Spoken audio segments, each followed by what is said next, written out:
Mariana, avisa, Mariana.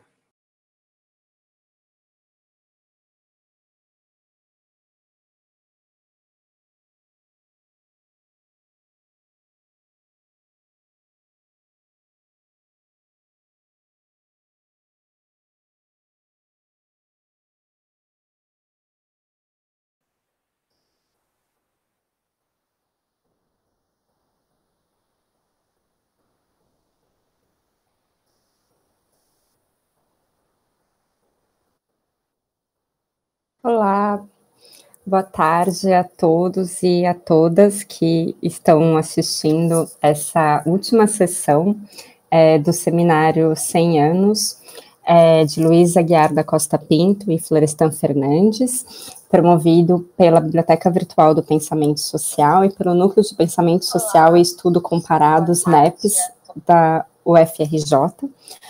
A mesa que a gente vai assistir hoje, a última sessão do seminário, é intitulada Política, Economia e Sociedade, e conta com a participação dos professores Jacó Lima, Antônio Brasil Júnior e André Botelho.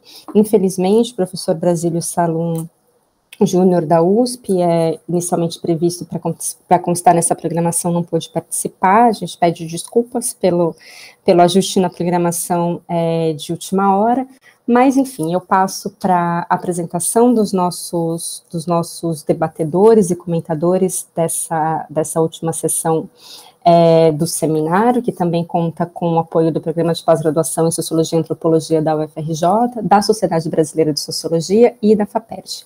Na sessão de hoje, para essa mesa que, como eu disse, é intitulada Política, Economia e Sociedade, a gente conta com o professor Jacó Lima, professor titular de Sociologia da Universidade Federal de São Carlos e presidente da Sociedade Brasileira de Sociologia, com o professor André Pereira Botelho, professor do Departamento de Sociologia e do Programa de Pós-Graduação em Sociologia da Universidade Federal do Rio de Janeiro, e com o professor Antônio Brasil da Silveira Júnior, também professor do Departamento de Sociologia e do Programa de Pós-Graduação em Sociologia e Antropologia da Universidade Federal do Rio de Janeiro. Para iniciar a sessão de hoje, eu passo a palavra inicialmente para o professor Jacó Lima, que vai conversar com a gente sobre o tema Política, Economia e Sociedade, tanto no debate sobre Costa Pinto, quanto no debate sobre Florestan Fernandes. Jacó.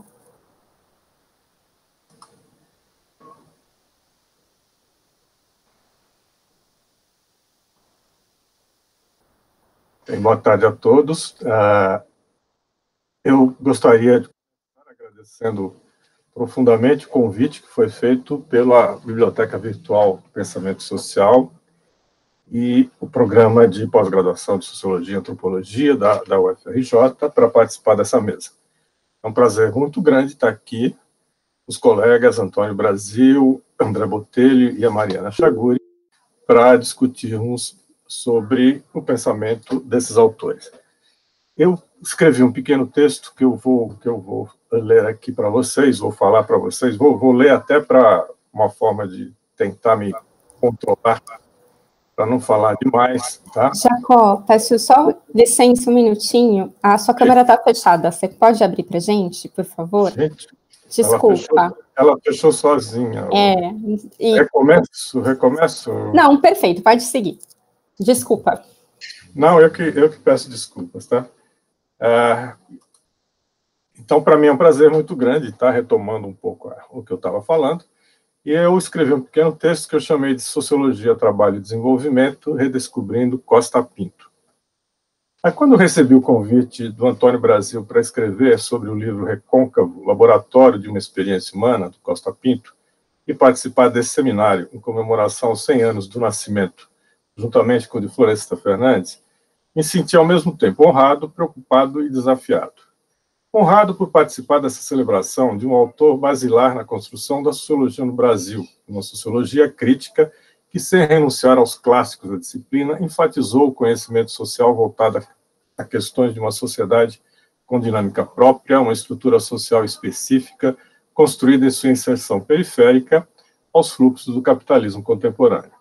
Preocupado, pois meu conhecimento da obra de Costa Pinto se limitava ao seu artigo Sociologia e Mudança Social, lido ainda na graduação e nas discussões sobre sociologia do desenvolvimento na década de 1970.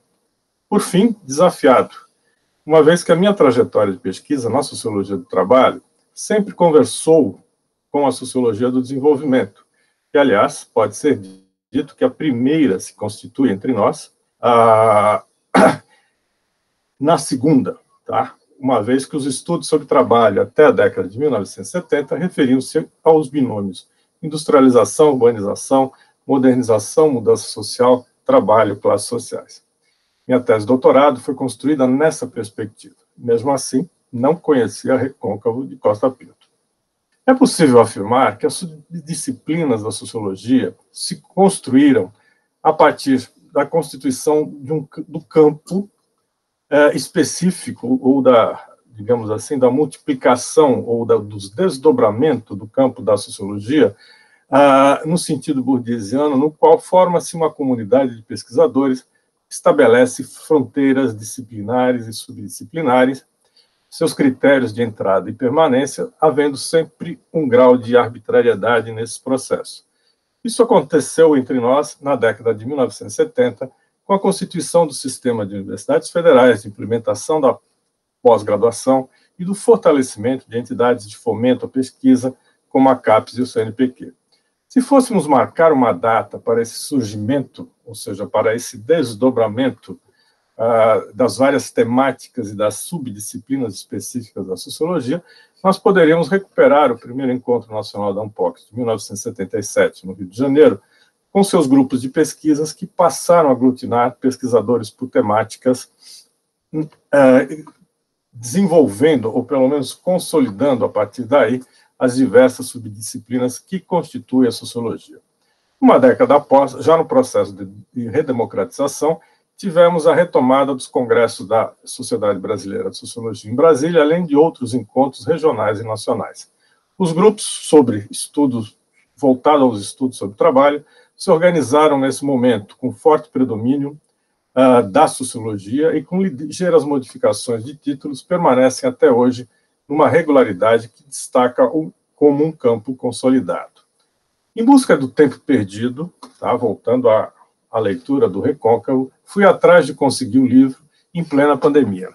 A biblioteca da minha universidade tem um volume na coleção especial Florestan Fernandes, que, como vocês sabem, a Universidade Federal de São Carlos tem o acervo, ficou com o acervo do professor Florestan Fernandes, mas o livro tinha ido para a restauração. Localizei o livro na biblioteca da UFRJ, mas o sistema de comute entre a biblioteca não estava funcionando.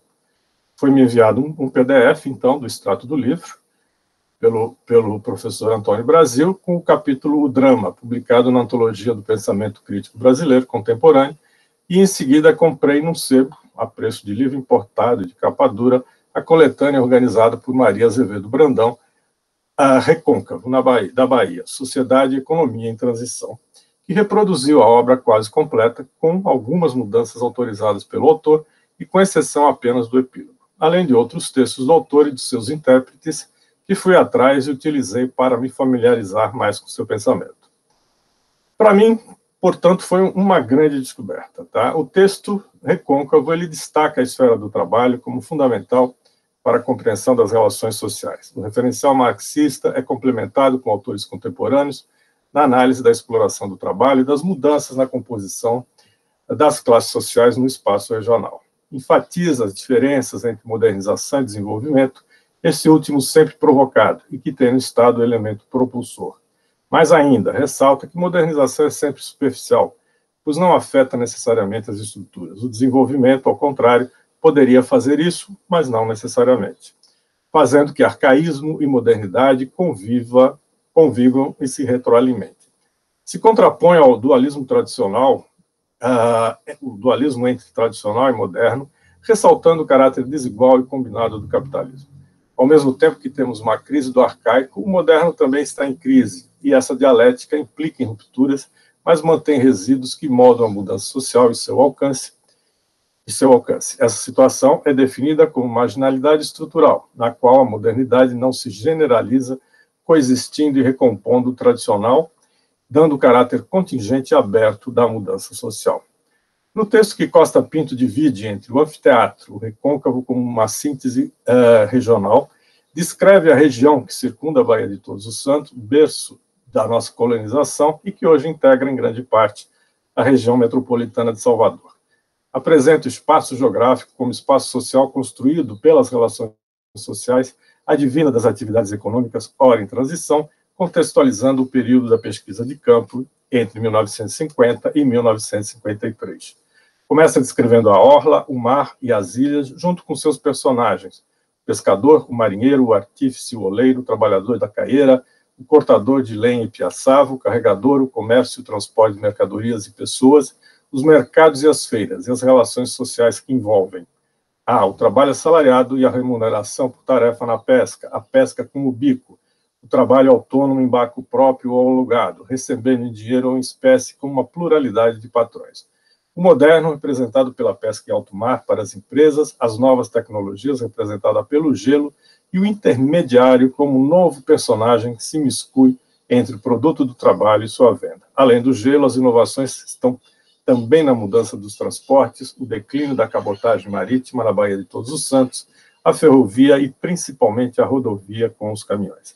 O próximo cenário é a produção fumagueira e a agricultura de subsistência. Neste, os atores são os trabalhadores não agrícolas dos escritórios, armazéns e trapiches das empresas exportadoras de fumo. As relações sociais vão do arcaísmo presente nas atividades agrícolas de subsistência às atividades fabris, com relações contratuais com pagamento de salário, hora ou tarefa. Destaca aqui a permanência de uma estrutura agrária extremamente concentrada, marcada por muita terra, entre aspas, e poucos donos. O fazendeiro tem sua renda com a venda direta ou por intermediário às empresas exportadoras ou fábricas de charutos, arrendando parcelas de sua propriedade. O trapicheiro, que compra o fumo dos lavradores, beneficia de forma rudimentar, armazena e revende a produção, podendo financiar a produção e incorporar terras como pagamento de dívidas. O emprego predominantemente feminino das fábricas de charuto e sua dupla sujeição ao patrão e ao seu homem. A mobilidade social, representada pela saída da lavoura para a fábrica de charuto ou pela imigração para outras regiões do país. O grau de precariedade da vida que se manifesta nessa imigração e perda da população dos municípios fumagueiros, na qual a fábrica, como representação da modernidade, já está em crise, embora destaque as novas tecnologias que ela representa, embora ultrapassada em outros lugares, era o que tinha de mais avançado na região. A inovação, também representada pelo papel das mulheres como sustento da família, vem junto com a sua degradação. O surgimento de uma pequena burocracia urbana e o embrião também das camadas médias. Por fim, a lavoura de cana e produção de açúcar nas usinas, que, embora em decadência no recôncavo, ainda representava 60% da produção do Estado, concentrada em apenas 4 usinas. Destacava a existência de relações contratuais nessas usinas, assim como maior tecnologia comparativamente aos banguês remanescentes. O ciclo do petróleo, possível ruptura aos padrões dominantes, com o início das atividades da Petrobras de prospecção e a construção da refinaria de Mataripe, que ainda não apresentava fortes impactos. A vinda de técnicos e engenheiros, majoritariamente de outras regiões do país e mesmo do exterior, com melhores salários, residiam majoritariamente em Salvador ou em acampamentos provisórios, contribuindo economicamente para o desenvolvimento dos serviços mais na capital do que nos municípios onde atuava. Relata os conflitos iniciais com os usineiros e o acordo de não recrutamento de trabalhadores da cana, indicando a acomodação do novo e do velho. Tá? Ao lado desses atores principais, indica as camadas residuais na estruturação das classes, setores médios, representados por alambiqueiros e caminhoneiros, e os catingueiros, trabalhadores migrantes que se encontravam na escala mais baixa do proletariado rural. Esse laboratório, tá, que está presente nesse anfiteatro que ele demonstra, resume os processos sociais básicos: as relações contratuais capitalistas, o declínio do patriarcalismo, o surgimento de novas camadas sociais e novos valores, a convivência entre o velho e o novo, conformando a marginalidade estrutural, somada ao amplo analfabetismo predominante naquele contexto e o seu papel, destacando a ignorância como fator funcional na manutenção de estruturas arcaicas. Elementos que constituem o drama de uma estrutura social em mudança, com ritmos distintos, onde o novo e o velho se interlaçam na crise que os constitui. Essa descrição nos remete como o texto se torna clássico, pela contribuição singular e permanente na compreensão do processo de mudança social e a contribuição dos seus achados na compreensão do atual e do contemporâneo. Algumas questões levantadas nos textos se desdobram espacialmente e temporalmente e continuam a demarcar e juntar o que se entende como trabalho e desenvolvimento. Farei apenas algumas observações pontuais a partir da minha experiência empírica, dada a amplitude assumida pelas pesquisas na área da sociologia do trabalho e os limites dessa apresentação. Deve-se considerar que, nestes mais de 60 anos da publicação da pesquisa de Costa Pinto, o Brasil mudou muito em termos de população e estrutura produtiva, em termos de modernização capitalista, mas que manteve as características destacadas por Costa Pinto. As lentas mudanças estruturais, a permanência de uma imensa desigualdade social e a capacidade dos setores dominantes em negociar as mudanças conforme seus interesses. O parágrafo inicial de O Drama, Costa Pinto recupera uma notícia publicada no Jornal do Rio de Janeiro acerca da situação socioeconômica da Bahia, que dizia que o Estado precisaria de 1 milhão de trabalhadores europeus para a renovação da mão de obra, substituindo por uma melhor qualificada. Aqui estamos diante não apenas da marginalidade estrutural, mas do racismo estrutural constituinte do nosso país enquanto nação. Reproduzia o plano executado quando da abolição da escravidão, da substituição dos trabalhadores negros por brancos mais qualificados e adequados, numa desqualificação recorrente da nossa população. O tabaréu do recôncavo, entre aspas, obediente, servil, mas pouco produtivo, não mais adequado às relações de trabalho modernas e racionalizadas. Leite Lopes, numa obra de 1988, reproduziu documentos de um conflito entre o empresariado têxtil do Sudeste contra a fábrica paulista em Pernambuco, que utilizava a mão de obra mais barata e, com isso, era mais competitiva. E a fábrica e os empresários, obviamente os donos da fábrica, responderam que os trabalhadores pernambucanos, por serem escurinhos, eles eram indolentes e pouco produtivos, o que explicava um salário mais baixo e a utilização do sistema fábrica vila operária, que juntava a produção com a reprodução social através da imobilização da família operária.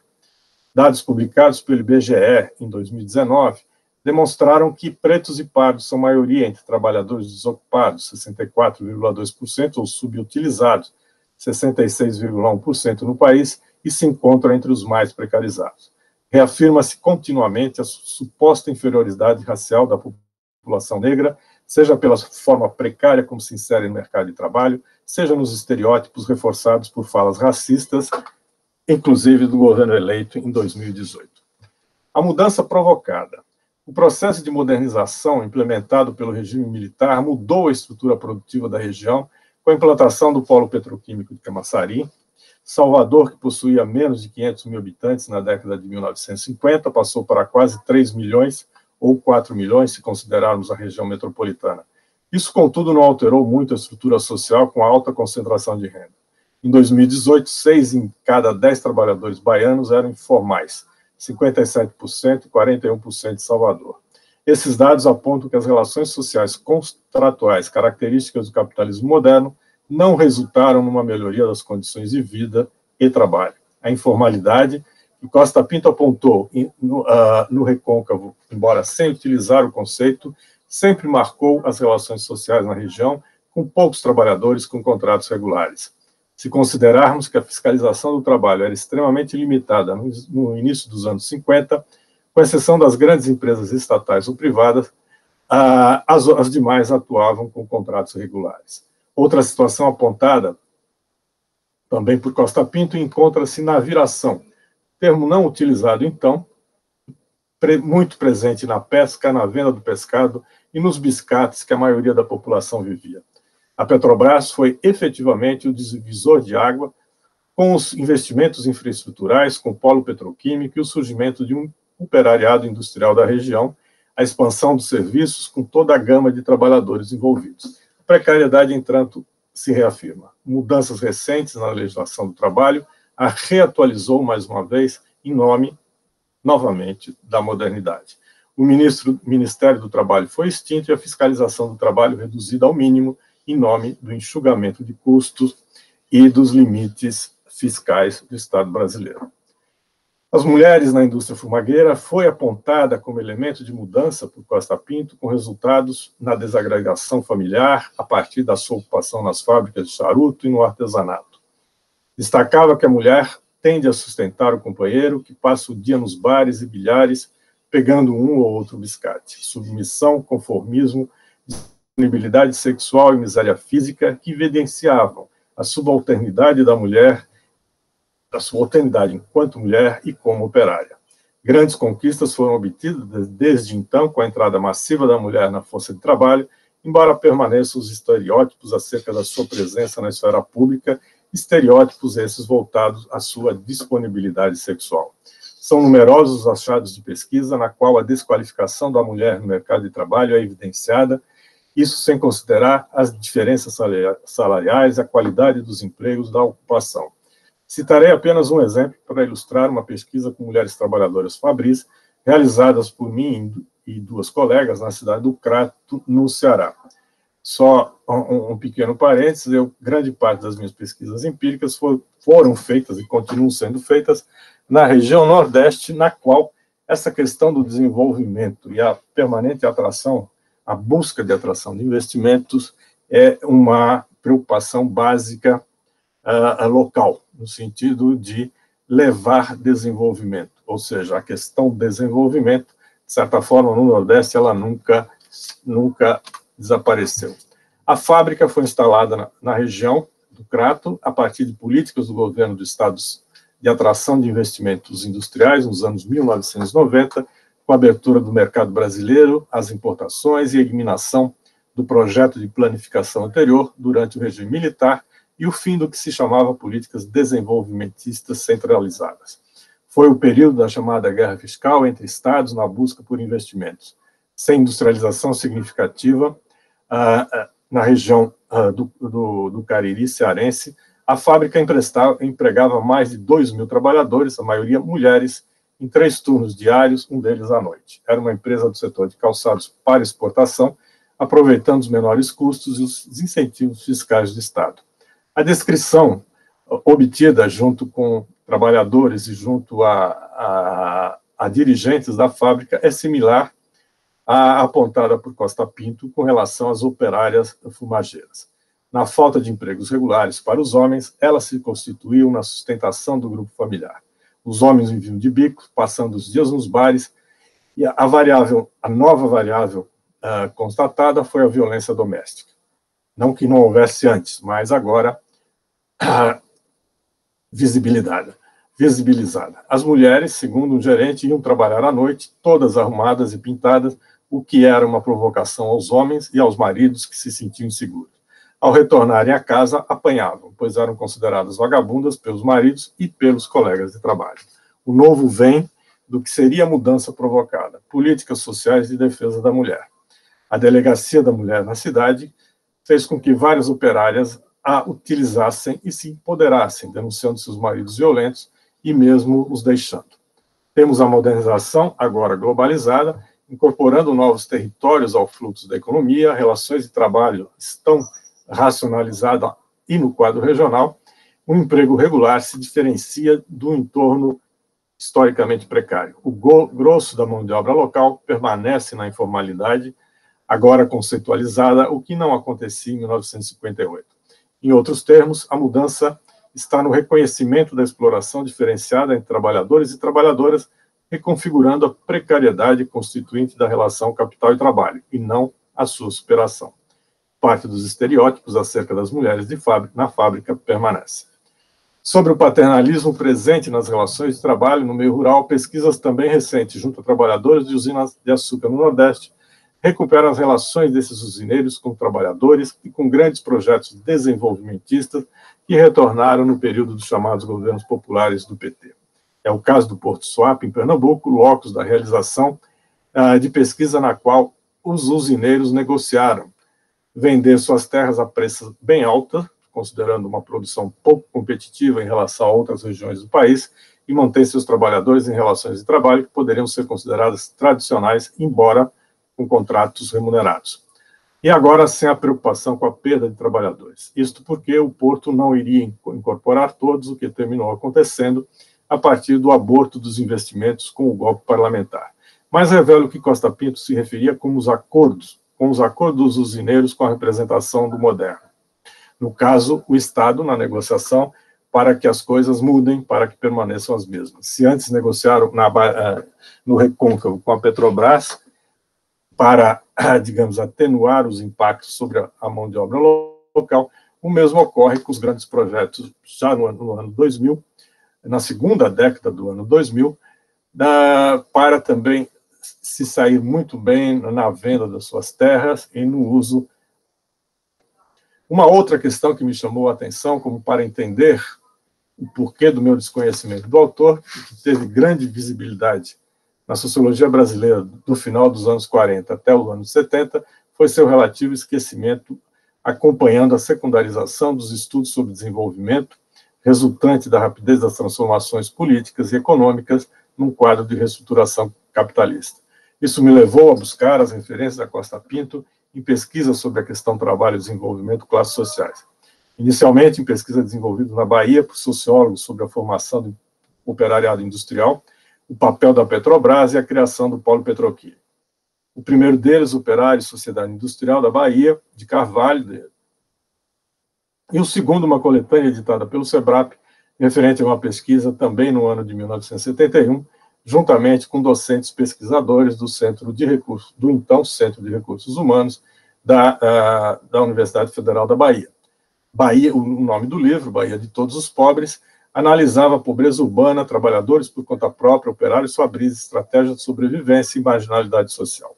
Ambos ainda não exprimiam as transformações dos grandes projetos, destacando a precariedade de uma industrialização parcial e da larga informalidade na cidade.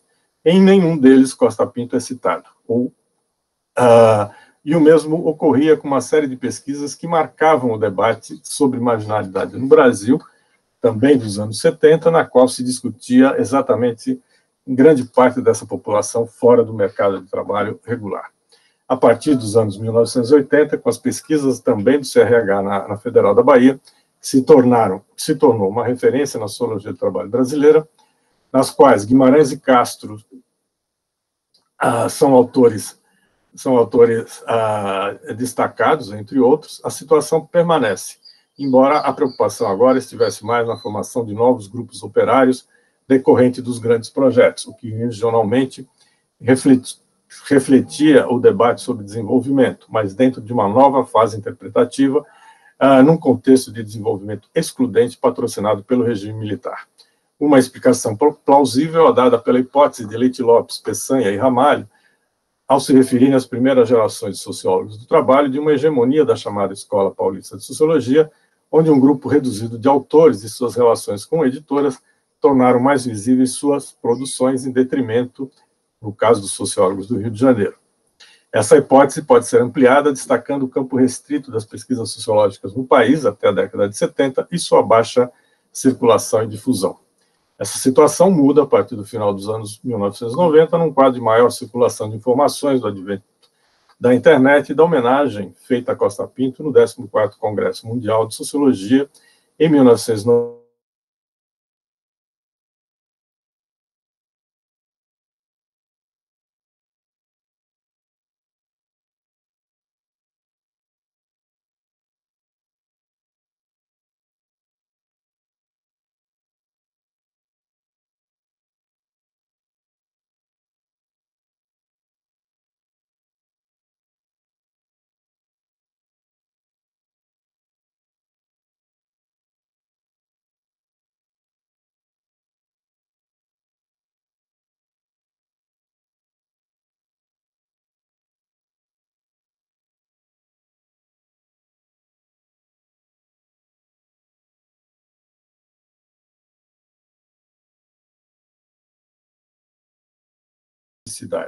Repetindo a fala de Myrdal no Congresso Britânico de Sociologia no início de 1950, afirmou que, entre aspas, ciência crítica é ciência social, aliás, ciência é crítica, ciência social implica a crítica da sociedade. Para concluir que isso se aplicava melhor à sociologia do que às outras ciências sociais, percebidas para além da ciência política e da antropologia em sua classificação institucional. E justifica, cada uma delas, ciências sociais, estuda uma árvore. A sociologia estuda a floresta.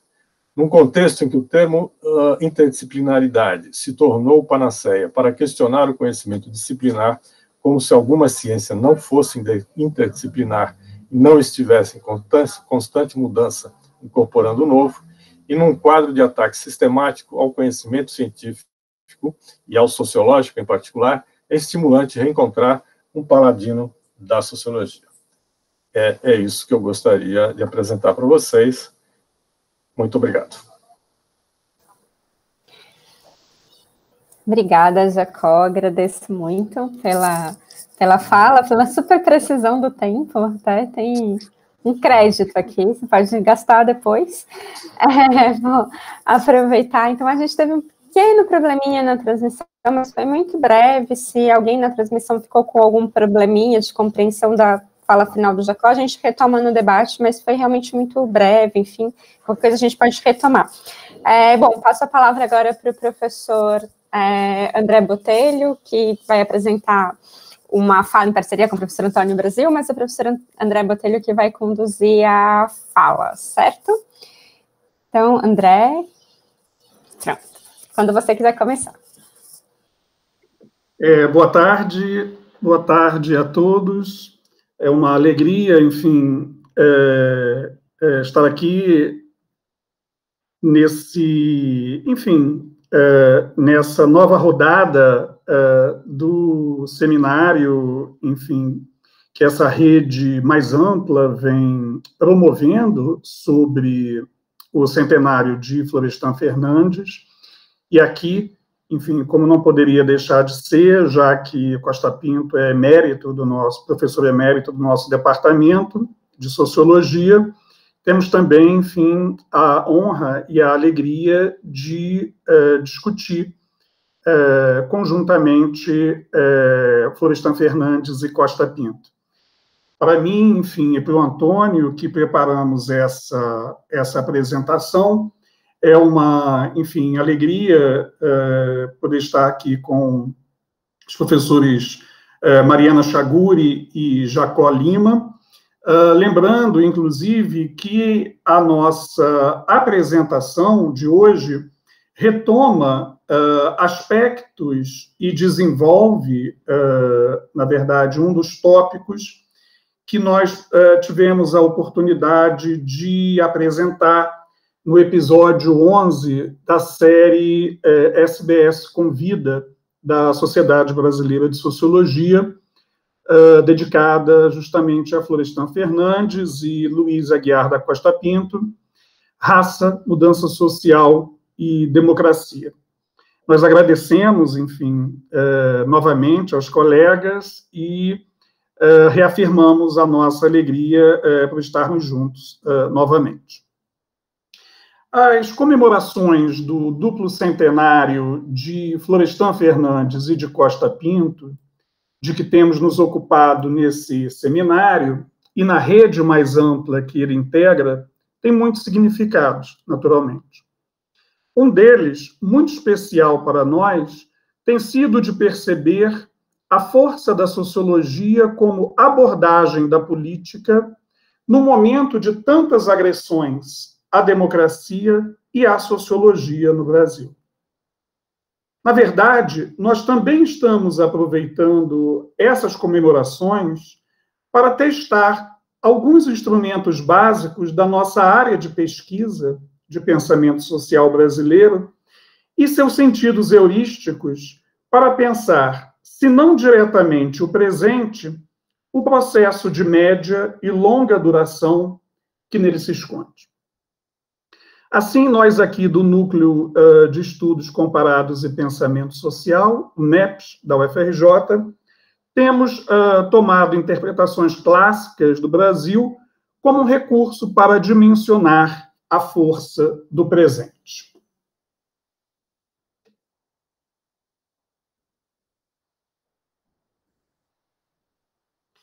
Nessa apresentação, nós iremos nos concentrar na sociologia produzida pelos sociólogos homenageados para pensar, em linhas gerais, naturalmente, a política em geral e a democracia em particular. Mesmo sem terem feito sociologia política no sentido especializado, tanto Florestan quanto Costa Pinto deram contribuições decisivas à compreensão sociológica dos fenômenos políticos.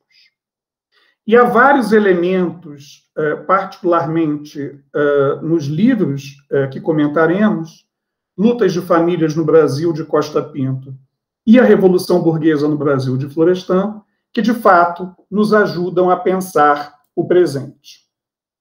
A nosso ver, é urgente responder se as inovações institucionais da democracia e seus avanços substantivos nas últimas décadas no Brasil estão ou não enraizados em nossa sociedade, cujo conservadorismo e autoritarismo históricos parecem retomar violentamente e com legitimidade social ao espaço público.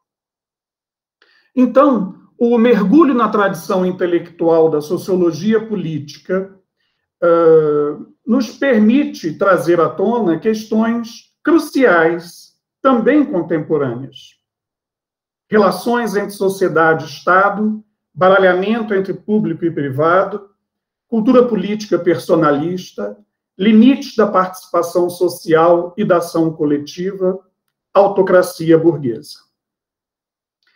Duas experiências de pesquisa principais informam essa nossa apresentação. A primeira diz respeito à vertente da sociologia política brasileira que eu tive a oportunidade de reconstituir no livro O Retorno da Sociedade, Política e Interpretações do Brasil, publicado no ano passado. A segunda, os trabalhos que Antônio Brasil e eu temos realizado sobre Florestan Fernandes mais recentemente, como o prefácio que escrevemos juntos para a nova edição de A Revolução Burguesa no Brasil. Inspirado nessas experiências de pesquisa, nós gostaríamos hoje de cruzar ambas as tradições intelectuais, que, na verdade, são bastante diferentes. A vertente que eu reconstituí no livro, por meio da ideia de sequências, vai de Oliveira Viana a Maria Silvia de Carvalho Franco, passando por trabalhos de Costa Pinto, Vitor Nunes Leal e Maria Isaura Pereira de Queiroz, entre outros. Seu núcleo central está na percepção sobre um particular relacionamento, um particular baralhamento entre público e privado na sociedade brasileira, como condicionante de toda a vida política. Já a sociologia política, que se esboçou a partir da cadeira de Sociologia 1 da USP, como mostrou o professor Brasílio Salum Júnior, tendeu a ligar mais diretamente os problemas do poder e da dominação política ao mundo da produção e aos problemas das classes sociais. Eu lembro, de passagem, que a obra capital de Maria Silvia de Carvalho Franco, Homens Livres na Ordem Escravocrata, representa, em grande medida, o encontro, digamos, problemático entre essas duas tradições intelectuais. Eu tratei da sociologia política de Carvalho Franco em alguns capítulos de O Retorno da Sociedade. Num deles, justamente o que escrevi com o colega e amigo Antônio Brasil, analisamos esse encontro de agendas de pesquisa e de tradições intelectuais, as irritações e certos ajustes teóricos que esse encontro implicou. Eu passo agora, porém, a uma apresentação muito sucinta do argumento central em cada um dos livros enunciados para essa fala. Lutas de Famílias no Brasil, uma introdução ao seu estudo, de 1949, de Costa Pinto, apresenta os resultados de uma investigação documental realizada pelo autor na seção de manuscritos da Biblioteca Nacional do Rio de Janeiro, sobre as lutas travadas entre Camargos e Pires, no século XVII, na então capitania de São Vicente, e Montes e Feitosas, nos sertões do Ceará, no século XVIII. Nele, o então jovem sociólogo procurou circunscrever o interesse propriamente sociológico nessas lutas de famílias. E ele o faz circunscrevendo a abordagem à problemática da vingança privada como uma forma específica de controle social na sociedade colonial.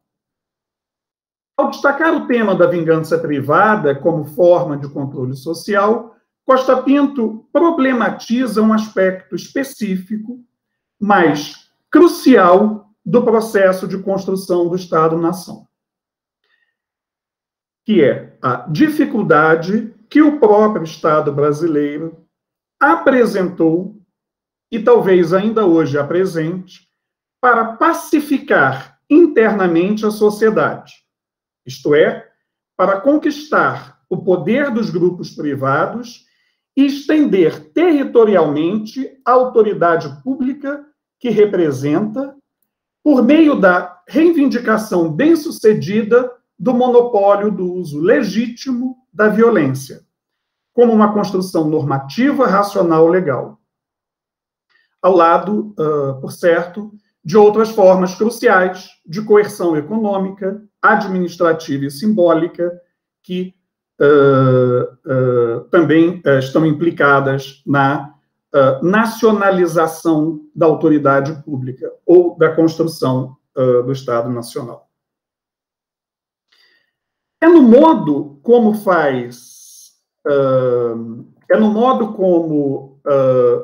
trata as lutas de família que se encontra, basicamente, a originalidade e a atualidade do argumento de Costa Pinto.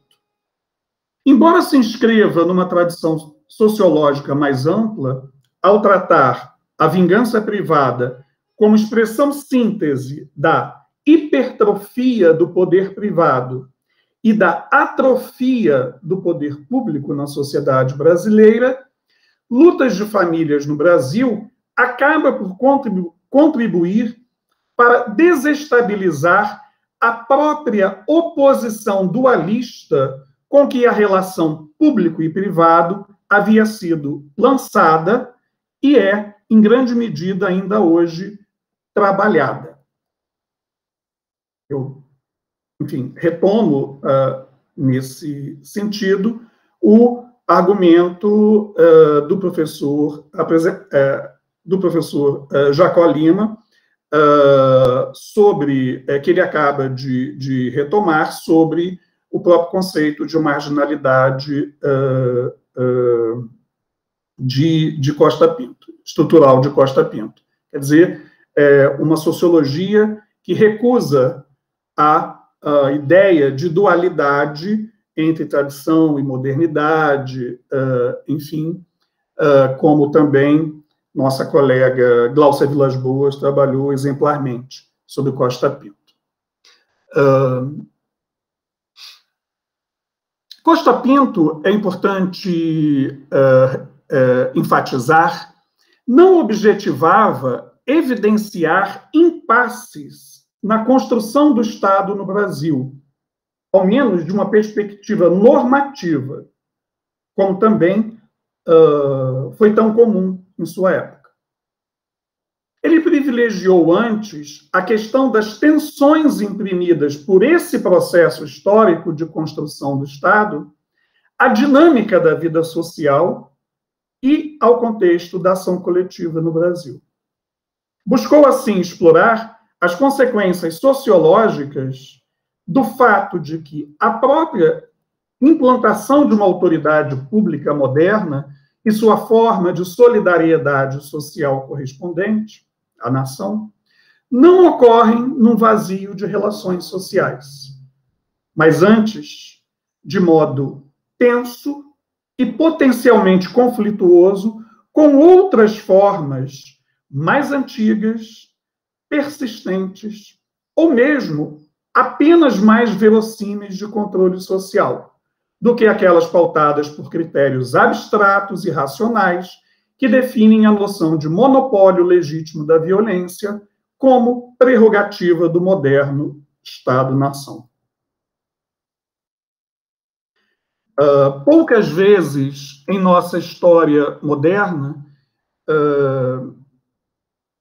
percebemos tão claramente como nos dias que correm a força da violência privada como forma de controle social. E também a representação da família como uma unidade moral da sociedade parece ressurgir com uma força impressionante na sociedade brasileira contemporânea, como se pode constatar não apenas em discursos religiosos, mas também, o que é problemático, na esfera pública e em políticas governamentais. As tensões imprimidas pelo Estado-nação sobre a vida, sobre a dinâmica da vida social, integram justamente e de modo central o escopo de questões teóricas que vêm sendo recolocadas hoje por diferentes vertentes da sociologia política. Críticas contemporâneas voltam-se, sobretudo, contra os aspectos normativos e teleológicos das teorias que pressupunham que a construção do Estado-nação configuraria um modelo universal definido a partir de certas experiências europeias, na realidade, historicamente muito diversificadas e contingentes. Como se pode ler, nesse caso, desde os trabalhos seminais da sociologia política de Charles Tilly, como também nas diferentes críticas que se vêm realizando sobre a construção do Estado-nação, quando visto de sociedades coloniais. Um outro aspecto que também vem recebendo atenção e que, vamos dizer, está igualmente presente como o primeiro na interpretação de Costa Pinto, diz respeito à expectativa ou à crença de que a construção do Estado-nação pudesse, de fato, engendrar laços puramente civis, minimizando-se, neste caso, a persistência de formas mais primordiais de solidariedade, dadas, por exemplo, pelo próprio parentesco. Poderíamos lembrar, nesse caso, das críticas do sociólogo Jeffrey Alexander. Enfim, como eu observei, família e violência privada continuam bastante atuais na sociedade brasileira, no momento em que vivemos, de modo praticamente evidente, enviesando e envenenando a esfera pública e a democracia.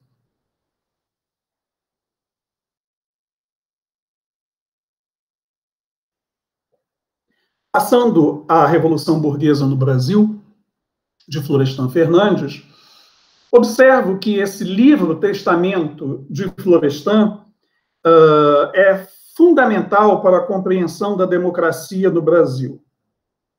E que ele não foi um livro fácil para os leitores dos anos 70, quando ele foi publicado originalmente, não apenas pela complexidade da narrativa, como em geral se tem repetido, mas também do ponto de vista político.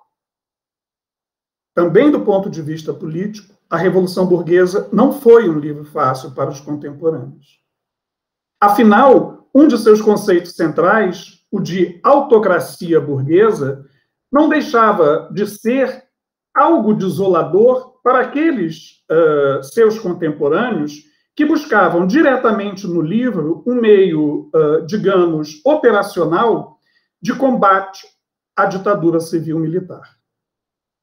Afinal, Florestan faz no livro uma distinção heurística que é crucial e que torna a compreensão da realidade social e da própria transição democrática de então muito mais complexa e matizada do que talvez estivessem prontos seus leitores de então. Mostra Florestan que a democracia não constituiria apenas uma forma de exercício do poder político, que, portanto, se contraporia à ditadura então vigente. Mas democracia diz respeito também às formas sociais de organização do poder político. Aqui, toda a qualidade sociológica, apurada em mais de 2 décadas de trabalho rigoroso, como que atinge seu ápice, e Florestan passa a interrogar os fundamentos sociais, tanto da política quanto da economia. Por isso, Florestan forja a ideia de autocracia, para interpretar o fenômeno da persistência de um princípio ordenador radicalmente antidemocrático, mais geral do Estado, da sociedade e do mercado, até mesmo em momentos formal ou abertamente democráticos. A relação da autocracia com a democracia não é exatamente de oposição, mas, precisamente, lembrando a feliz imagem do professor Gabriel Kohn, ela é sua sombra, sempre presente em segundo plano, para emergir com maior ou menor virulência em situações de crise do poder burguês. As reviravoltas na espiral da democracia não pararam, como bem sabemos hoje no Brasil e no mundo. Então, essa distinção de Florestan parece fazer até mais sentido para nós do que no contexto da transição democrática original. Afinal, o que vivemos parece sugerir contundentemente que a autocracia está saindo das sombras. Mas é preciso insistir, é preciso que a autocracia seja explicada, novamente, para o contexto atual. A Revolução Burguesa no Brasil amadureceu muito bem no atual contexto de crise da democracia social e política. E não só na periferia do capitalismo, mas, ao que parece, no próprio centro, em seu próprio centro dinâmico. Lembremos que o Houellebecq, ainda na virada do milênio, já discutia o que ele chamava de brasilianização do mundo, posto que o agravamento das desigualdades estruturais estariam redesenhando também as sociedades afluentes e desenvolvidas do Atlântico Norte. Seria a autocracia burguesa discutida por Florestan, explorando o caso brasileiro como heurístico, uma propriedade agora universal do capitalismo contemporâneo? Diluiríamos finalmente nossas diferenças em relação às sociedades de capitalismo central, não pela redenção da sociedade brasileira, mas graças a uma regressão aparentemente inédita no plano dos direitos e das garantias sociais mínimas em todas as latitudes? Bem, já concluindo, eu insisto que nessa apresentação nos interessou mais ilustrar a força da sociologia e o compartilhamento, para além das diferenças, de um princípio heurístico mais amplo da sociologia, que, este sim, está fazendo bastante falta no debate sobre a política atualmente. dada a prevalência de visões mais institucionalistas no debate que se vinha travando sobre a democracia no Brasil. A força irruptiva da sociedade, o seu retorno, por entre os fatos e as nossas crenças, problematizando horizontes de expectativas e pressupostos assentados sobre a democracia, é evidente por si mesmo, mas precisa voltar a ser explicada, precisa voltar a ser reflexivamente monitorada, digamos, pela sociologia política. As diferenças entre Florestan e Costa Pinto existem e não são devidas meramente às suas trajetórias biográficas. Na verdade, a nosso ver, o fascinante quando as consideramos juntas é justamente o contrário. É ver como trajetórias sociais e acadêmicas tão distintas são tocadas e transformadas pela sociologia, que subverte inteiramente o destino social de cada um deles. Eu vou pedir ao Antônio que, no debate, se possível, retome a questão das diferenças entre os autores, especialmente no que se refere à visão de cada um deles sobre mudança social e democracia. Mas reforço o nosso ponto na apresentação sobre os compartilhamentos, que no limite dizem respeito ao que é propriamente sociológico. E, parafraseando muito livremente a justificativa célebre de Antônio Cândido para estudo da literatura brasileira, nós poderíamos dizer: se nós não valorizarmos o que é propriamente sociológico no contexto atual, quem o fará por nós? Recolocando a política e o Estado na sociedade, a sociologia política problematiza necessariamente a ideia de que as instituições sejam espaços de ação autônoma em relação aos valores e às práticas sociais vigentes na sociedade. Também a partir da sociologia política de Costa Pinto e Florestan Fernandes, aprendemos que as inovações institucionais e políticas nunca ocorrem num vazio de relações sociais. Por isso, sua força ou fragilidade dependerá sempre da qualidade da sua interação na sociedade. É isso. Muito obrigado pela atenção. Obrigada, André. Agradeço bastante a sua fala, a fala do Jacó. Eu acho que eu vou agradecer aos dois por terem sido super rigorosos e atentos ao tempo. Então, eu vou começar. Queria reafirmar para quem está nos vendo no YouTube que o chat está aberto para perguntas. Enfim, é só escrever que eu repasso tanto ao André, quanto ao Antônio, quanto ao Jacó. Abusando das minhas prerrogativas de mediadora, eu queria começar fazendo uma questão para vocês comentarem, enfim, só para ouvir um pouquinho mais da conversa entre vocês. Acho que o Jacó trocou num ponto muito interessante, importante durante a fala dele, que foi, enfim, apontar para essa dimensão dessa precariedade constitutiva da relação entre capital e trabalho, em particular num contexto onde o desenvolvimento econômico parece sempre uma promessa, né? Sempre reiterada, sempre aberta, e nunca plenamente realizada ou realizada em pontos específicos dessa geografia, como você foi bem apontando. Destacou, o André e o Antônio, enfim, destacaram na apresentação deles um pouco dessas idas e vindas, dessas inovações institucionais sem as quais a democracia não se faz presente e operativa numa sociedade.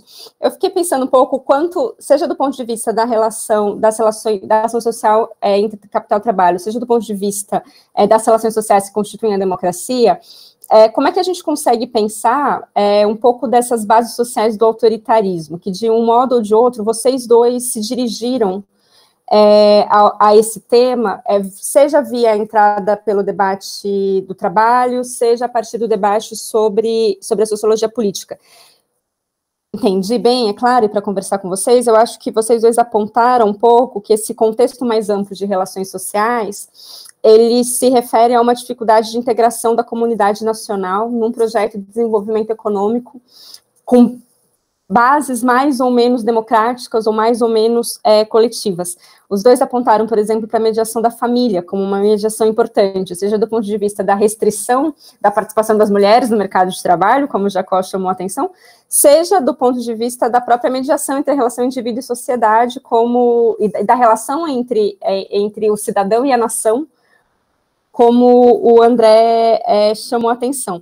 Enfim, estou me alongando um pouquinho, mas acho que eu queria colocar, eu vi um pouquinho mais de vocês três agora, chamando o Antônio também para essa conversa, um pouco o quanto esses autores iluminam e ajudam a gente a ter pistas para pensar quais são, afinal de contas, enfim, onde o autoritarismo como visão de mundo e como forma de mediação da relação entre capital e trabalho, que me parece ser um ponto muito fundamental do que o Jacó colocou, onde ele se ancora na sociedade brasileira, e, se eu pudesse fazer a provocação a vocês três, qual é o lugar da explicação sociológica nisso tudo? O que me parece que são esses autores ajudam a gente a pensar, e acho que vocês, nas apresentações, nos provocaram a pensar isso também. Então, enfim, acho que eu passo a palavra, talvez, a sequência, primeiro para o Jacó, depois para o Antônio e para o André. E, por favor, quem tiver alguma questão, eu estou aqui atenta ao chat e posso repassar para os nossos convidados. Bem, Mariana, suas questões são extremamente instigantes, né? Eu vou tentar responder, tá? Rapidamente, porque é um negócio um pouquinho complicado. Eu acho que, olha só, a sociologia do trabalho, ela tem um caráter um pouco imperialista, assim, no sentido de que ela acha que ela termina explicando as relações sociais de uma forma geral.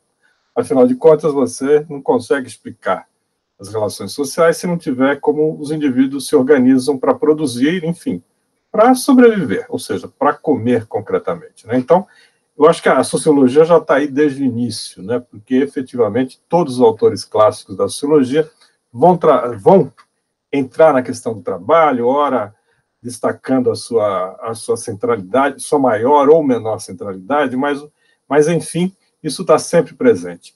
Quando a gente entra para estudar a sociedade brasileira, né, eu acho que o texto do Costa Pinto ele é muito interessante nesse aspecto, você tem uma recuperação de uma região na qual várias relações elas estão interligadas de momentos distintos, ou seja, que mostra a especificidade do desenvolvimento capitalista no Brasil e que ele é desigual.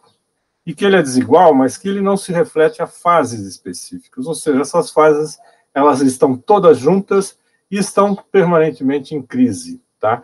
Isso reflete o quê? Reflete uma estrutura social muito marcada por extrema desigualdade, por um domínio muito forte de determinadas camadas econômicas que impede qualquer mudança concreta, tá? Isso é muito característico. Eu lendo o texto, poxa, a pesquisa de Costa Pinto é de 50 começa em 51 a 53, mas, pô, em determinado momento eu falei, bem, ele está falando agora de 2016 e de 2018, ou seja, a conversa que você tem no sentido de como mudar para que as coisas, parafraseando o nosso Lampedusa, sabe, como você mudar alguma coisa para que nada mude concretamente, para que tudo permaneça, tá? Então, aparece muito a reação, por exemplo, dos produtores de cana, da elite baiana, que não estava muito interessada em determinadas coisas, e que você pode pegar isso para o país nos diversos momentos, tá? E mais, nós temos no Brasil espaços regionais muito diferenciados e que as temporalidades também elas se dão de forma diferenciada, né? Como eu fiz referência, eu trabalhei no Nordeste mais de 20 anos e, para mim, na análise do trabalho, a questão do desenvolvimento estava presente o tempo inteiro, porque estava o tempo inteiro discutindo-se políticas, ora centralizadas, ora descentralizadas, de atrair investimentos e investimentos econômicos, na qual você ainda mantinha muito forte a ideia da fábrica, da indústria, como um fator de desenvolvimento. Isso não em 1950, mas eu estou falando já de 1990, do início da década de 2000, entendeu? Então, você tem a permanência disso e reações a isso, tá? Eu citei uma pesquisa recém-defendida aqui na UFSCar, que mostra os grandes projetos do PT em Recife e a questão das alianças do que a gente poderia chamar de uma burguesia local, percebe, dos usineiros locais, as relações dele com o Estado, de como tirar o proveito disso, no sentido de que, olha, eles já são subsidiados por uma produção de cana improdutiva, mas que agora vão faturar em cima de uma venda de terras que fora disso não teria um grande valor, tá? Percebe? Mas, ao mesmo tempo, uma estrutura agrária que não se mexe, percebe? Costa Pinto, nos anos 50, falando isso, na Bahia. Em 2016, nós constatando isso no Brasil hoje, estou falando do Brasil nordestino, mas eu posso falar do Brasil do Sul e do Sudeste, do Centro-Oeste, com formas diferentes, com ritmos diferentes, de uma forma geral, na qual a ideia da precariedade ela está permanentemente num processo que eu acho que é um pouco que o André se referiu com relação à política. Você tem um momento, um avanço civilizatório, eu acho que o Florestan fala um pouco isso naquele artigo dele da Sociologia como Afirmação, que você tem também crises civilizatórias, tá? Você tem determinados momentos que conquistas, por mínimas que tenham sido, dá a impressão que elas estão se esfumaçando, tá? Então, quando, por exemplo, você vê o Costa falando de 1950, olha, estão entrando as relações capitalistas, esse paternalismo vai diminuir, as relações são contratuais, tá? Ok, hoje você tem, todas as relações são contratuais, mas perdeu-se toda uma fase de conquistas na qual tentava-se juntar a essa contratualidade, um conjunto de direitos. Então, você tem uma reforma trabalhista de 2017, percebe? Aprovada no governo Temer, com amplo apoio dos representantes, tá? Dos nossos representantes, no qual tira direitos dos trabalhadores de uma forma geral. Então, aquela viração dos anos 50, sabe, o Biscate, tá? O Biscate agora virou o exemplo da modernidade capitalista no Brasil. Esse Biscate agora ele pode ser digital. É o microtrabalho que você tem mundialmente, que você trabalha para empresas da internet mundiais e que você trabalha a hora que ela quer, entendeu? Então, na realidade, você tem assim, uma precarização geral da vida. Percebe? Se antes você tinha aqueles setores que, de certa forma, pareciam como privilegiados, hoje tem a impressão que agora todos os setores estão sendo precarizados no sentido de manter uma determinada forma de acumulação. Isso é sociologia o tempo inteiro. Nós estamos falando de precarização e de forma como as pessoas reagem a isso ou não reagem. Tá? Um pouco, entrando na fala do André, como a questão das famílias permanecem. Se vocês fizeram um levantamento, digamos assim, da árvore genealógica dos nossos representantes em Brasília, ou do nosso Poder Judiciário, é chocante. Você chega no Império. Você chega no Império como famílias continuam controlando. Sabe um pouco aquela fala do Pareto, de que, sabe, as elites, para se manterem, elas precisam estar cooptando eternamente outros setores de destaque. É isso que acontece, percebe? Então, o tempo inteiro é um processo impermanente, digamos assim, em permanente mudança e continuidade ao mesmo tempo, percebe? Aquela história, você é desigual, é combinado, o precário ele está absolutamente envolvido no moderno.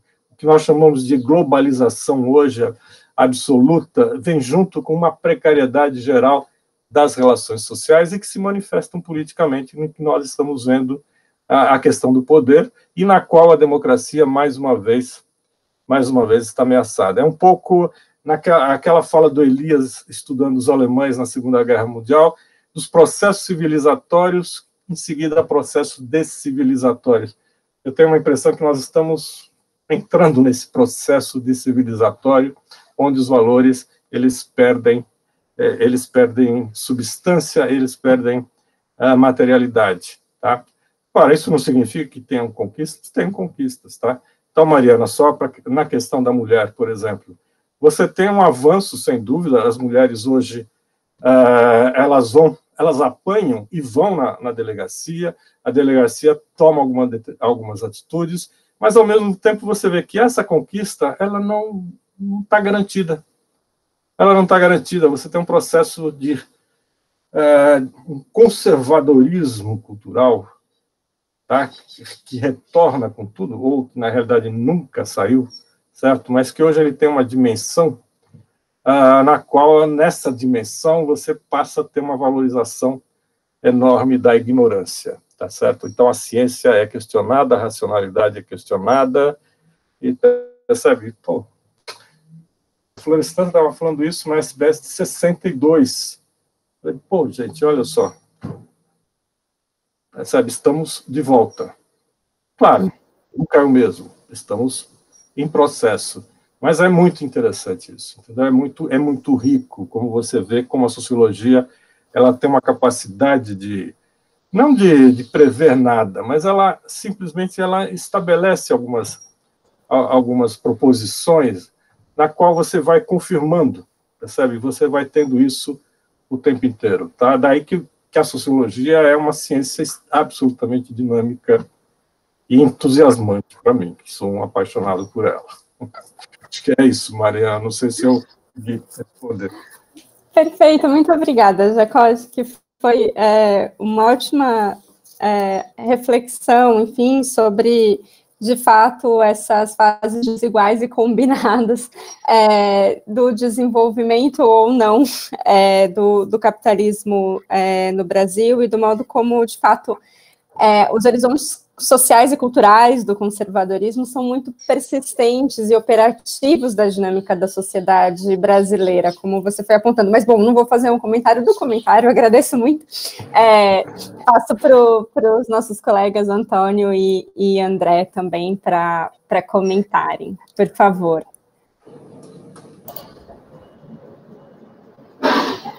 Bem, boa tarde a todos. Queria muito agradecer a participação, a colaboração de todo mundo no seminário. É muito bom poder recriar nesse novo ambiente, enfim, alguma coisa do calor do debate acadêmico, né? Sobretudo sobre nossos clássicos da sociologia, enfim, que é tão importante. E também poder refletir publicamente sobre esses dois grandes autores, né, que ainda são pouco confrontados e comparados entre si. Ainda mais desse ângulo, né, algo no Estado, que André e eu pensamos em elaborar, que é pensar essa sociologia política em autores que não reivindicaram, né, explicitamente a sua participação nesse campo, né? Embora tenham, claro, né, pensado de modo central a relação entre poder e sociedade, né? E é um pouco nessa chave que eu vou fazer um rápido comentário, no espírito da pergunta feita pela Mariana, né, perseguindo um pouco como que os autores pensam sociologicamente a mudança social, né, e nessa chave a própria questão democrática, né, o que inclui, logicamente, a questão também do autoritarismo, né, como que aparece nas suas obras. Eu começo, enfim, como o mote do André foi a partir de lutas de família, para pensar o Costa Pinto, né, eu começo também fazendo um comentário sobre esse livro, né, porque ele mostra de modo bem interessante, persuasivo, né, como a nacionalização da vida social, né, que foi o ponto que o André destacou, esse processo não redesenha de alto a baixo, né, a vida social, mas, pelo contrário, tensiona e redefine as formas tradicionais de solidariedade, né? Quer dizer, e o próprio Costa Pinto chega a fazer uma provocação na introdução ao livro, se não me engano, dizendo que os impulsos de criar um governo forte, né, ele pensa, né, claro, na própria ditadura do Estado Novo, ele escreveu, enfim, coletou o material, escreveu parte do livro, enfim, na prisão do Estado Novo, então esse é um ponto incontornável para ele. Quer dizer, os próprios impulsos de criar um governo forte, na verdade, acabariam repondo e amplificando as tensões do processo, no lugar de resolver o processo, no lugar de encaminhar, enfim, a própria nacionalização, como era o anseio, enfim, né, de parte dos intelectuais do Estado Novo. Isso, enfim, para o Costa Pinto é muito precioso, porque ele tem essa sensibilidade fina, que também é orientada empiricamente, né? Ele pesquisou muitos enfim, temas e objetos, né? Para poder capturar tensões e resoluções, ambivalências, assincronias, né? Eles são constitutivos do processo de mudança, como o Jacó também já chamou atenção. Quer dizer, para o Costa Pinto não tem nenhuma garantia de estabilidade, ordem, consistência ou coerência interna no conjunto da sociedade, né? E mesmo quando ele pensa para valer, enfim, né, o lugar da sociologia aí, né, enfim, no tema, por exemplo, da mudança provocada, que é a mudança orientada sociologicamente, né, ele destaca como essa intervenção da sociologia vai justamente reforçar o aspecto assíncrono e as dissonâncias no conjunto da sociedade, né, porque a intervenção sociologicamente orientada cria novas instabilidades, novas surpresas, né. Isso também tem a ver com o próprio modo como o Costa Pinto colocou todos os dedos na ferida ao atacar o grande tema da sua geração, que era o tema do desenvolvimento, né? Ele mostra como o desenvolvimento econômico, sobretudo quando acelerado, como no caso, né, daquele contexto dos anos 50, ele gera continuamente novos e problemas inéditos. E a solução para isso só passa justamente por mais desenvolvimento, mais assincronias, mais dissonâncias, mais ambivalências, né? E como o Jacó destacou, né, sobre a pesquisa dele sobre o recôncavo, enfim, o próprio modo de montar a pesquisa é muito exemplar disso, né? Ele, inclusive, usa o termo contraponto no lugar do termo dualidade, né? Como seria mais usual, né? Porque colocando lado a lado, né, aquilo que já havia de mais, enfim, arcaico, colonial, né, a plantation do açúcar, o mais moderno, que são as refinarias, enfim, né, a expansão da Petrobras no recôncavo, ele mostra como esse encontro produz assincronias, descompassos que reverberam de modo bastante novo, enfim, e imprevisível no conjunto das relações sociais, né? E, inclusive, para o Costa Pinto, isso redefine a própria agenda teórica da sociologia, né? Esse laboratório, enfim, colocava problemas novos para a sociologia, inclusive dos seus pressupostos, né? Pensando nas sociologias centrais, né? Então, agora, pensando mais detidamente como Costa Pinto, né, enfim, vê essa relação entre desenvolvimento e política, né, com esse senso agudo para as contingências, né, como o próprio André já destacou, isso tudo se desdobra, enfim, a meu ver, numa visão de que a política não tende a naturalmente se estabilizar em torno de um padrão democrático, né? Inclusive, nesse ponto, ele contraria as teorias dominantes da época, seja na própria sociologia política, sabe, pensando em Lipset, enfim, botou essas classes médias, ou na própria, enfim, no campo da teoria da estratificação social, né? Mostrando, pelo contrário, como haveria uma espécie de oscilação permanente entre as mais variadas possibilidades de desenlace político, né? Eu até separei aqui para vocês um trechinho do Costa Pinto, que fala sobre esse assunto explicitamente, né? É um trechinho que está em Sociologia e Desenvolvimento.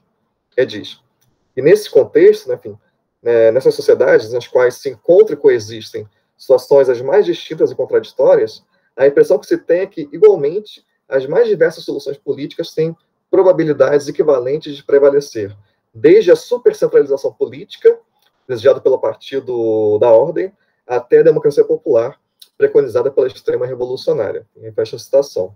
Isso o Costa Pinto fez, enfim, um ano e meio, talvez, enfim, até antes, enfim, do golpe militar, do fechamento de 64. Né? Já no caso do Florestan, enfim, aqui, como o André sugeriu, eu vou perseguir um pouco, enfim, algumas diferenças finas entre os dois, né? O Florestan sempre opera numa espécie de duplo registro, né? Enfim, porque, de um lado, ele tem um olhar muito atento também, enfim, como Costa Pinto, a tensões, problemas, heterogeneidades, descompassos, né? Enfim, seja no nível macro, enfim, como em Revolução Burguesa, ou nos níveis mais meso-micro, enfim, como em detalhe vai descortinando a integração do negro, né? Mas, por outro lado, né, ele também tem um olhar atento àquilo que não se realizou, né, aos potenciais, às promessas de consistência de ordenação, né, que, no caso, para o Florestan, sempre essa ordenação seria, na sua potência, uma ordem democrática, móvel, contingente, né, enfim, aberta ao conflito. Mas esse duplo registro, né, que, a meu ver, não tem esse mesmo peso no Costa Pinto, né, sempre desconcertou muito, né, os leitores e os intérpretes do Florestan. Né? Mas ver como ele opera nesse duplo registro, né, das inconsistências, das heterogeneidades de um lado, de outro lado, esse olhar para as potências, enfim, para as promessas de consistência, se eu posso colocar assim, né?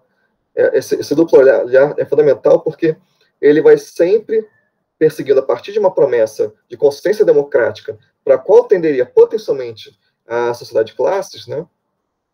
A partir desse horizonte, ele vai analisando de modo como esse potencial vai sendo frustrado permanentemente, né, em todo e qualquer contexto. Né? Quando digo todo e qualquer contexto, enfim, inclusive nos contextos de países centrais, mas como no Brasil essa frustração desses potenciais civilizatórios, digamos assim, cobraria uma entidade talvez única, né, enfim, uma clareza imensa, né, isso faria com que o caso brasileiro fosse um caso interessante para se analisar sociologicamente, dada a clareza com que esses potenciais democráticos se frustram, né, e não se realizam. Né. Esse procedimento teórico do Florestan, né, inclusive vai rebater numa forma específica e muito contraintuitiva de pensar as relações entre ação e estrutura, margem e centro, né, como vem insistindo o Gabriel Kohn, né, também permite que Florestan teste permanentemente o que ele chama de, né, da qualidade da mudança social. Né, porque para o Florestan, como a L de Rugai Bastos chama também a atenção, o fundamental é pensar como se dá o controle da mudança. Né. E aí, aquele olhar do Florestan que eu falei que mira para uma potência, uma certa consciência democrática que pode vir a emergir, embora seja permanentemente frustrada, essa promessa, né, ele vai, a partir desse jogo, buscar rastrear formas de atuação de grupos e classes sociais para ver como esses grupos forçam a sociedade para realizar, enfim, uma ordem de fato democrática ou contribuem ativamente para a manutenção das desigualdades sociais, enfim, do legado colonial. E esse jogo é muito interessante porque permite ver, no caso, enfim, por exemplo, da pesquisa sobre a questão racial, como o movimento negro, que ele apontou que teria, enfim, inúmeras dificuldades para criar um impacto político amplo, capaz de laçar, por exemplo, negros e brancos, imagina a política antirracista, né? Mas ele vai ver, nesse grupo, né, o ator social que colocou com maior nitidez e coerência os imperativos para uma ordem democrática, né, sobretudo no plano das relações raciais. Né? Quer dizer, mesmo que o impacto político direto, né, enfim, desse grupo tenha sido pequeno, né, mas para o Florestan, o que era fundamental era perceber a emergência de formas de agir, sentir e pensar, né, afinadas com o estilo democrático de vida, né, que para ele seria questão de fato relevante. Só que nesse caso, enfim, como Florestan nunca deixa as coisas, enfim, de modo simples, esse é um fato relevante e trágico, né? Porque, como o próprio Gabriel também destacou, coube aos setores à margem, no caso, enfim, ao movimento negro, ter a nitidez, né, que faltou enormemente aos grupos centrais da sociedade. Né? Porque seriam os grupos centrais que teriam a força política capaz para realizar essa potência democrática que reorganizaria, isso sim, o conjunto da sociedade. Né? E como o Florestan sempre complica ainda mais as coisas, né, mesmo ressaltando que o movimento negro foi o único ator social organizado, né, a tentar dar uma solução efetivamente democrática à questão racial no Brasil, ele também mostra os limites estruturais, enfim, tenazes, né, que dificultavam a própria ação do movimento. Né. Então, essas são diferenças de fundo, enfim, de como os autores pensam, enfim, a relação entre mudança social e democracia e também autoritarismo, né, mas, por sua vez, eles também revelam, enfim, né, como o André, foi o tom da fala do André, uma certa convergência que também acho que é notável, a gente pode discutir, né, sobretudo pensando no caso presente. Né, porque os dois teorizaram sobre esse processo a quente, né, no meio de um processo muito avassalador de mudança social, né, nos anos 50. Né. Mas os dois, cada um ao seu modo, enfim, Costa Pinto e Florestan, mostraram, né, a radical improbabilidade, né, de consistência institucional, social, enfim, política, que uma ordem democrática exige, né, da própria natureza da mudança social entre nós. Né. Quer dizer, jamais se deixaram seduzir pela tese de que a democratização seguiria seu curso em direção ao aperfeiçoamento contínuo, como uma espécie de decorrência natural, inevitável da modernização, como rezava a teoria social dominante da sua época. Né.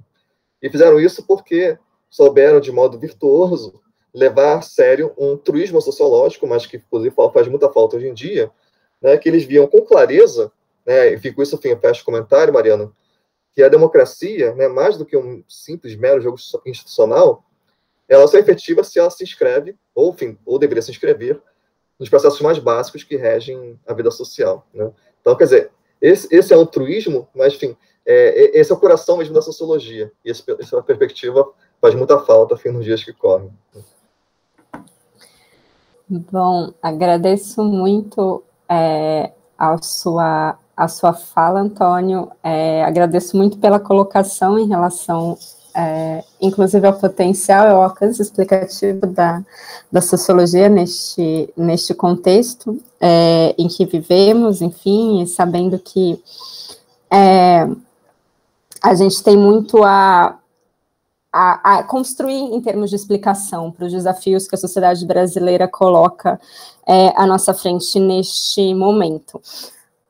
Bom, eu queria agradecer a todos e a todas que estão nos assistindo pelo YouTube, no canal do Núcleo de Estudos Comparados e Pensamento Social da UFRJ. Queria agradecer a participação e a fala tão instigante, tão provocadora do professor Jacó Lima, do professor André Botelho, do professor Antônio Brasil Júnior.